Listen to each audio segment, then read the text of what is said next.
Hey there, you guys. So today, as you can clearly see from the title of this video, I'm going to be talking about coral reefs and trees. However, I just wanted to address the fact that I haven't uploaded in a while, and I must apologize. I'm very sorry, you guys. I just haven't been very motivated to do anything. And so I figured today is like the day before some of the bigger YouTubers do their stuff. And so I just put my video on Tuesday because then you can watch whoever you want on Wednesday. Anyways, so I was doing my chemistry class and we were learning about the coral reefs, and it kind of made me sad. We watched this really good documentary. I recommend it. It's called Chasing Coral. So if you'd like to learn more about that, the camera's not, hold on. So if you'd like to learn more about that, then you can always go there because it's got a lot more information than I will ever retain. But there was a part where they said that in 30 years, the Great Barrier Reef might be completely bleached. And I know white coral looks so pretty, but if you just saw what it becomes, it gets all fluffy and brown and gross, and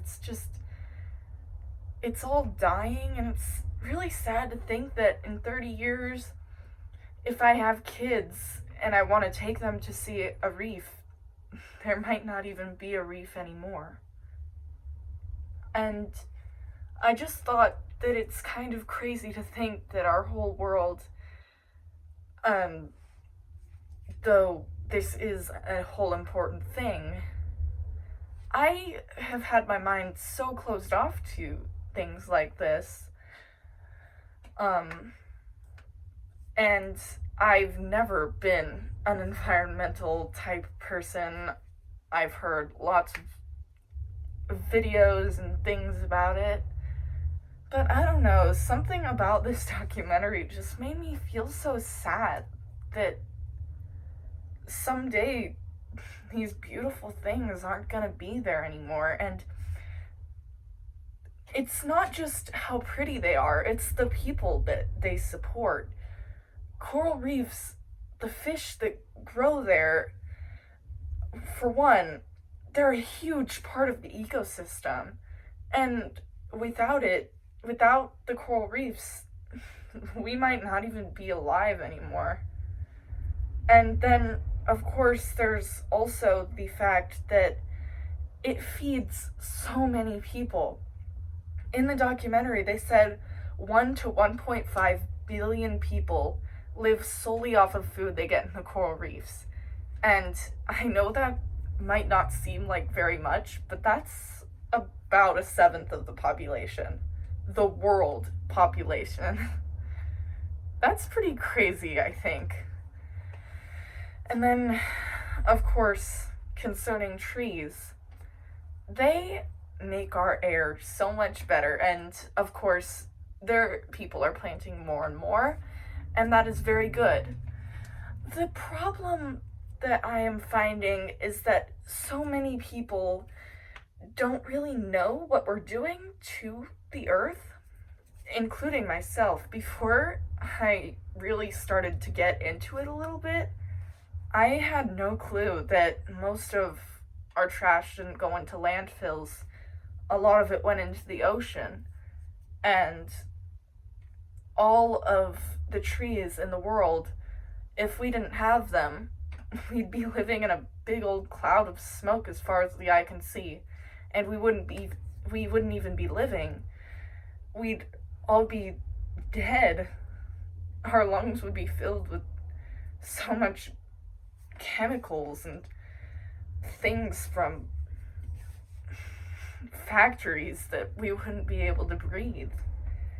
And of course, the ocean takes in so much carbon dioxide. I know that the trees do as well, But the ocean it can only take in so much carbon dioxide before it gets too hot to take in any more. And when the ocean gets hotter, 2 degrees Celsius can change everything in the ocean. The coral reefs react to just 2 degrees change in temperature. And when you think about it, 2 degrees doesn't seem like much, because if you think about it in terms of weather, it doesn't seem like a lot. But when you think about it in terms of your own body temperature, and this is the way that they explained it in Chasing Coral, if your body temperature went up 2 degrees Celsius, then that could be almost deadly. It would not be good if your body went up that high all of a sudden. I mean, it would be like you're constantly having a fever, and that is what, if you ever see a beautiful neon blue coral reef, or like neon yellow, it doesn't mean that it's healthy. It means that it is dying. It's sending out a chemical stress signal. It's not happy in the environment in which it is living. It is too hot and it is overheating, and soon enough it'll be bleached like the rest. And then there is a man that my aunt told me about who has been living amongst redwoods for forever, and he only builds his houses with the fallen redwoods, which is obviously another whole big thing. People chopping down redwoods even if they're not even close to death, which is obviously a horrible thing to do. They protect our universe. Well, not the universe, but the universe in which we live. They protect us, and they provide us with shade and good air to breathe. And it's important that we keep the things that make our earth so wonderful safe, because if we don't, we might not live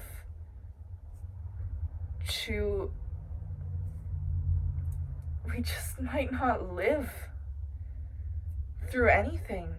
The whole world will suddenly become enveloped in chemicals. There's already a huge hole in our atmosphere.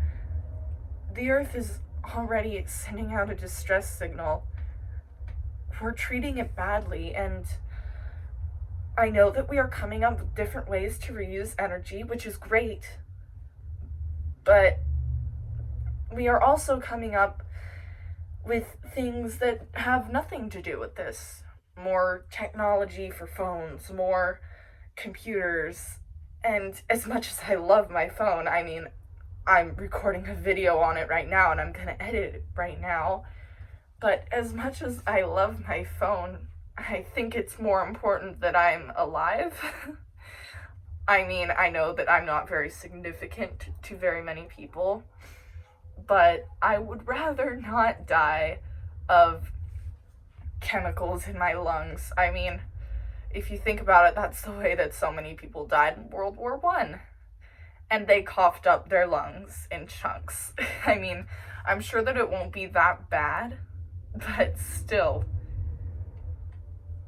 The earth is so important. I didn't even realize, really. I just thought, well, someday we'll move to Mars.